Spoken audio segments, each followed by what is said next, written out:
धनखड़ के बाद उपराष्ट्रपति कौन होगा? नीतीश, योगी आदित्यनाथ के बाद एक और नाम आगे। रक्षा मंत्री राजनाथ सिंह का नाम सबसे आगे। मोदी शाह भी चाहते हैं कि राजनाथ बने उपराष्ट्रपति। नमस्कार, मैं हूं खुशबू राय। देश की राजधानी दिल्ली में इन दिनों एक अजीब सी बेचैनी है। राजनीतिक गलियारों में चाय से लेकर चुप्पी तक हर चीज गर्म है, क्योंकि सवाल एक है कि अब अगला उपराष्ट्रपति कौन होगा। पहले इस्तीफा हुआ तो कयास लगाए जाने लगे और कयासों का बाजार गर्म हो गया। पत्रकारों ने थ्योरी दी कि धनखड़ नाराज थे, किसी ने कहा कि उन्हें संगठन में लाया जा रहा है, तो किसी ने कहा कि वो खुद हटे नहीं, हटाए गए हैं। मतलब इस्तीफा तो एक था, पर कहानियां कई निकली। धनखड़ के जाते ही एक सवाल चारों ओर गूंज उठा कि अब अगला कौन, और फिर जैसे नामों की बारात ही निकल पड़ी। नीतीश कुमार, जो कभी एनडीए में थे, कभी इंडिया में और अब फिर एनडीए में हैं। क्या यही इनाम है घर वापसी का? योगी आदित्यनाथ, जिनका नाम आते ही कुछ चेहरे मुस्कुरा उठे और कुछ भौचक्के रह गए। क्या मुख्यमंत्री से सीधा उपराष्ट्रपति तक का रास्ता खुल गया है?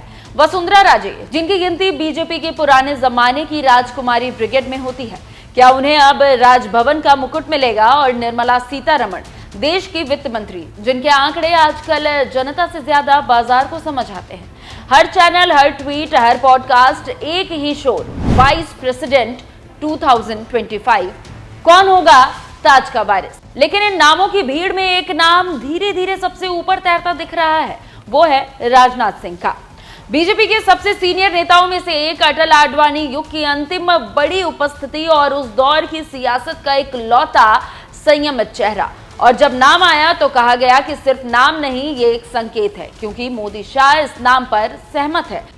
संघ के लिए भी राजनाथ सिंह अपने हैं और आज भी नियमित शाखा जाते हैं। विपक्ष भी उनसे बैर नहीं रखता। संसद में जितनी सहजता से वो हाथ मिलाते हैं, उतनी ही गंभीरता से संकेत समझते भी हैं।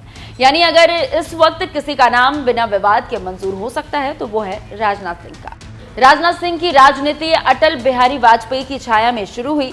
लखनऊ की गलियों से लेकर केंद्र के गलियारों तक उन्होंने हर किरदार निभाया। उत्तर प्रदेश के मुख्यमंत्री रहे, पार्टी के अध्यक्ष रहे और 2 बार रहे।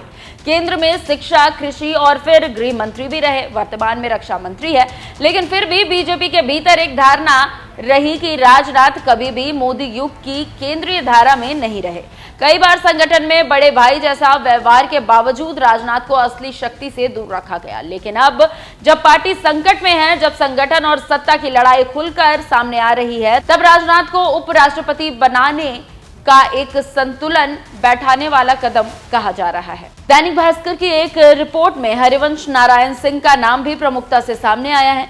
राज्यसभा के डिप्टी चेयरमैन रहे, जेडीयू कोटे से हैं और बीजेपी के लिए अनुकूल है। प्रधानमंत्री मोदी ने कई बार उनके मर्यादित आचरण की तारीफ भी की है। तो सवाल उठा कि अगर जेडीयू को एनडीए में सम्मान देना है तो क्या हरिवंश बेहतर नहीं? लेकिन यहीं आ जाती है बात परिस्थितियों और समय की मांग की।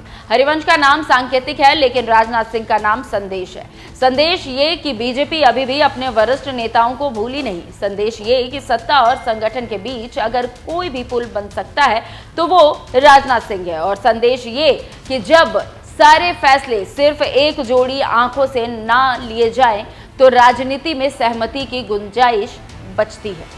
राजनाथ के नाम पर अगर विपक्ष कोई तीखा विरोध नहीं कर रहा है तो इसकी वजह सिर्फ नरम छवि नहीं है, बल्कि कांग्रेस से लेकर टीएमसी तक के नेताओं के साथ राजनाथ के रिश्ते सहज है। वो कभी कटाक्ष नहीं करते, ना संसद में, ना मंच से और विपक्ष उन्हें एक सम्मानित विरोधी मानता है, जो दुर्लभ है। पिछले कुछ वर्षों में जब राजनीति में भाषा गिरती गई, राजनाथ उन गिने चुने चेहरों में से रहे जो गंभीर, मर्यादित और स्थिर रहे। इसलिए अगर बीजेपी उनके नाम को आगे बढ़ाती है तो संसद में टकराव नहीं, समन्वय का रास्ता खुलेगा। ये सवाल जरूरी है कि क्या राजनाथ सिंह को सिर्फ इसलिए याद किया गया क्योंकि सब विकल्प खत्म हो गए थे, या फिर क्या मोदी शाह को लगा कि संगठन और संघ के बीच एक बुजुर्ग, अनुभवी और विश्वसनीय चेहरा जरूरी है, या ये सिर्फ एक दिखावटी संतुलन है जहां उन्हें सम्मानजनक रिटायरमेंट दिया जा रहा है।